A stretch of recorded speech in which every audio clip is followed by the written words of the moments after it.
I'm Dr. Rivers, the political analyst for Elite TV. I'm here with presidential candidate Wiley Drake.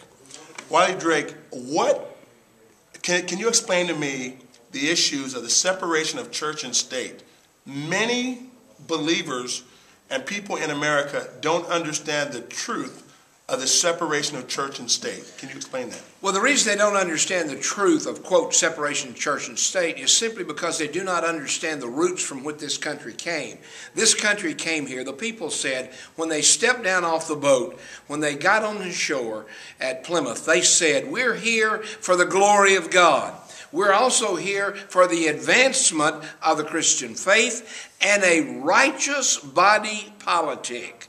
We are not to have politics separate from church. They're one and the same. We must work together, we must share together, and we must not be fearful of people getting involved because this nation was based on one nation under God. We must pray America back to one nation under God. We must get back to the unity of church and state in America.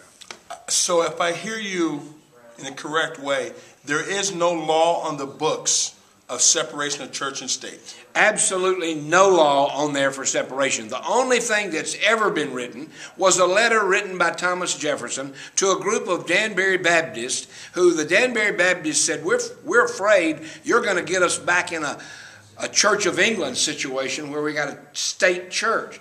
Thomas Jefferson wrote him a letter and said, no, that's not going to happen because there is a thin line, but it's a separation between church and state, so don't worry about that. He also went on to say in that same letter that America without God would go down, that America must be one nation under God, and so people then picked up, oh, we have separation of church and state, therefore church and state should be separate. Nothing can be farther from the foundation of this nation, whether it's the Mayflower Compact, the Constitution, the Bill of Rights, all of those, and every law, every case in the Supreme Court, from John Jay, the first Supreme Court justice, down to the current Supreme Court justice, there have been case after case after case that said there is no separation of church and state. We must guarantee the rights of the state, the rights of the church, and we must guarantee for the glory of God, the advancement of the Christian faith,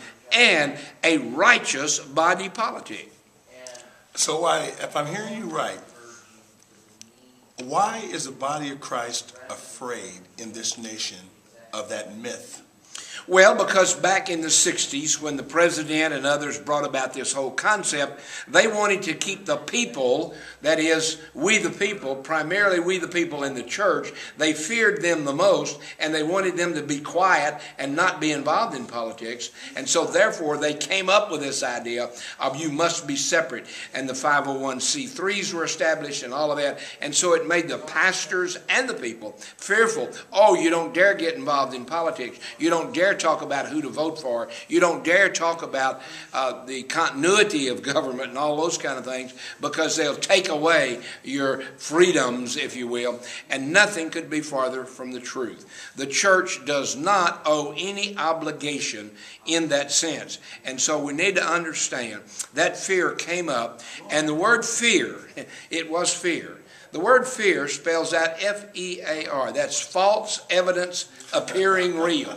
It was false evidence appearing real, and it was false. It was false then, it is false now, and it will be false in the future because we are a righteous body politic. That's why I, as a pastor of a church, former second vice president of the second largest denomination in America, I was the second vice president, and I will be the president of the United States. There is no separation of church and state. Ladies and gentlemen, you heard it first on Elite TV.